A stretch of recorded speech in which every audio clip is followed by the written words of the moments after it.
What's up everybody, and welcome back to another game review. Today we're taking a look at Hellblade Senua's Sacrifice by Ninja Theory. Hellblade is a unique gaming experience in a saturated market. On the surface, it looks like a regular hack and slash action RPG, but it's so much more than that. You'll quickly realize that underneath its appearance, it's a compelling narrative experience with a very mature theme that is seldom the center of any video game. And I will say that this is not a game that everyone will enjoy.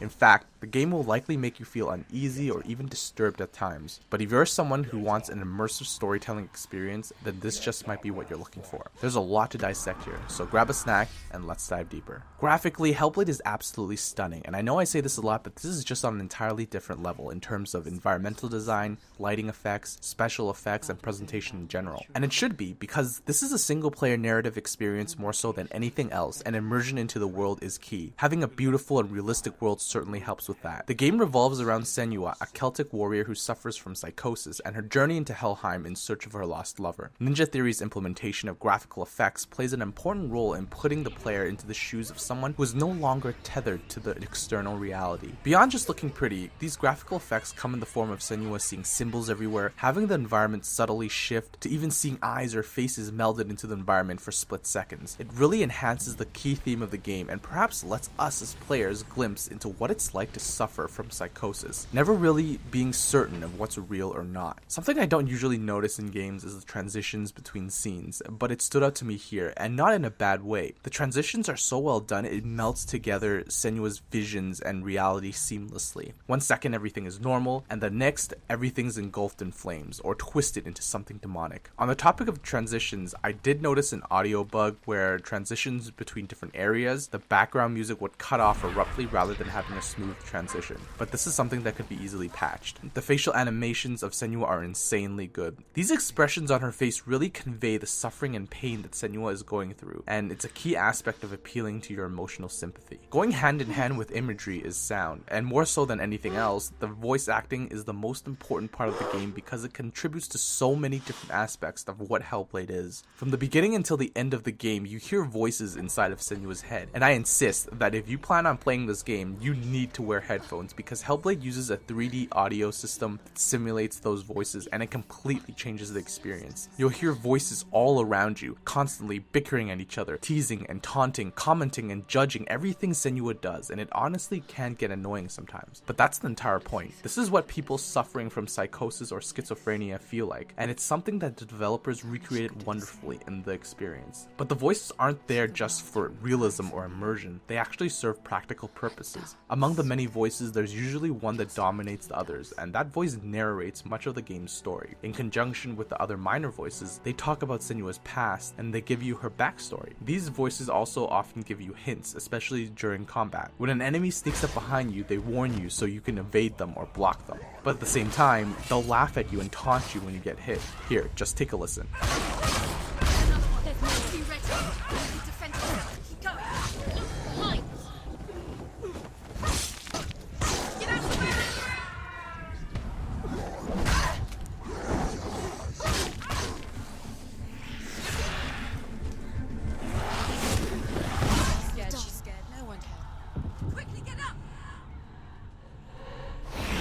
These voices make you doubt your actions and make you feel anxious. They provide aid and give you context. They annoy both you and Senua. All these things I mentioned wouldn't matter if the voice acting was subpar, and my god, do these voice actors nail every single line. It's truly a masterful performance that carries and delivers the experience envisioned by the developers. And what exactly is this experience? Hellblade focuses on issues of mental illness and puts the player into the shoes of someone who constantly has both visual and auditory hallucinations. Senua has a storied past and what looks like a bleak future, and it's your goal to guide her through the present. As you play through the game, you'll begin to wonder and question how much of this is actual reality and how much is simply a projection of Senua's imagination. The game takes place in a world of Norse mythology, where magic and supernatural occurrences are not uncommon, and so the line between what's in Senua's mind and reality is unclear. But what is apparent is Senua's suffering, and the psychological pain that she must endure in order to keep her promise and reach her goal. Unlike the majority of games where the most important part of the story is reaching the character's main goal, I feel like this is an instance where the journey is much more important than the final objective. The developers spent a lot of time and effort effort consulting psychiatrists and actual patients suffering from psychosis in order to tell their story and represent them accurately. And the true message of the game lies in the player experiencing these mental issues. Hellblade is one of the finest examples of why I love gaming so much. It's a medium that allows you to form these deep connections with the story that movies, books, and television can never match. The storytelling experience is top-notch, but unfortunately I cannot say the same for the other gameplay elements. Make no mistake, a large part of the game is just walking around and experiencing the story, and they did that almost flawlessly. It's reminiscent of Firewatch in the sense that you just can't wait until the next line of dialogue. But there are other aspects of the game. The puzzles in the game aren't exactly the most satisfying to solve. You have certain areas where there's larger and more involved puzzles, and I find those to be pretty decent. Once you figure out the mechanics, it's not too difficult. However, I do have issues with the much more common I Spy and line of sight puzzles. In order to open doors to new areas, you need to find these symbols in the environment and match them to the ones etched on the door. These symbols aren't drawn images that are subtly placed. They're actual shapes or outlines that you need to spot by looking at something at a specific angle. They're often shadows, tree branches, or wooden beams, and if you're not looking at the right place at the right angle, you can get stuck for quite some time. Sometimes you need to align them in just the right way, and being a little bit off will not even trigger the rune. I'm definitely not a fan of these puzzles, and in my opinion, they're definitely the least favorite part of the game for me. They're tedious and greatly slow down the pacing. Combat in the game is pretty hit or miss depending on who you ask. At first, I thought the combat was super dull and boring. Though the animations were really well done and your sword swings felt like it had substantial weight, there was not much more to combat than that, until I got to the first boss. Once there, you unlock the ability to slow down time so you can chain your combo swings. But this alone wasn't what made the system better for me. It was the fact that during the fight, I learned that you could do other things like block and counter attack as well. These were available previously, but since the game had no tutorial or prompts at all, I had no idea. Being able to dodge, block, counter attack, and slow time definitely adds a lot more to the combat system. I will say that some fights, particularly the boss fights near the end, really feel drawn out, especially since all you're really doing is repeating the same motions over and over again after you figure out the boss's patterns. It may be an artistic choice where they're trying to make the fights feel longer on purpose, but it does result in the combat experience suffering. At the end of the day, hitting enemies felt satisfying and countering felt fantastic, largely due to the awesome animation work. I personally enjoyed the combat breaks in between the narrative in the beginning, but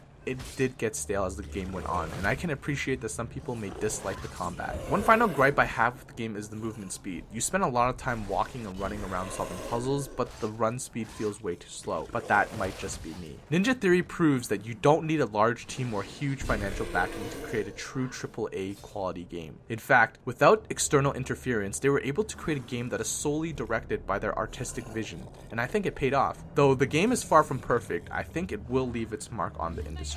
Like I said in the beginning, as fantastic as I think the game is, it's not a game for everyone. So who would I recommend this to? If you're looking for an action-packed hack and slash with Norse themes, then this is not the title you're looking for. Story is clearly the main focus of the dev, followed by puzzles and then finally combat. Combat is relatively scarce and you'll be spending way more time walking around and solving puzzles than fighting. If you're someone who wants the ultimate storytelling experience and you're willing to sacrifice other things like an in-depth combat system, then you should definitely give Hellblade a chance. It's not a game for the faint of heart, and at no point does the story make you feel good. In fact, it'll make you feel uneasy and anxious and at times legitimately frightened. But I hope that you'll still give it a chance because Hellblade Senua's Sacrifice is truly a storytelling masterpiece. Thank you guys for tuning in, and I hope you found the review helpful. If you liked the video, please consider subscribing for more gaming content in the future. You can also follow me on Twitter for channel updates, and I'll catch you guys in the next one.